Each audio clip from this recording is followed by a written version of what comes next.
Salam, mən bu videoda 2025-ci il biologiya time testindən demək 6-cı sınağın 14-cü sualının izahını vermək istəyirəm. Sualda deyilir ki, verilmiş qida zəncirində ot bitkisinin üzərinə 500 kilojol enerji düşərsə, ilanın bədəninin qurulmasına maksimum neçə kilojol enerji keçər?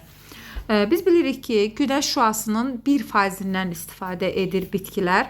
Bunun üçün 500-ü bölürük 100-ə bərabərdir 5n olur. 5n'i yazırıq birinci halqaya 5n.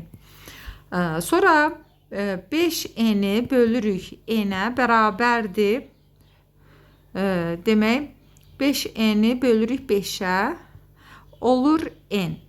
N'i yazırıq ikinci halqaya. N bölək 5'i yazırıq üçüncü halqaya, yəni n bölək 5.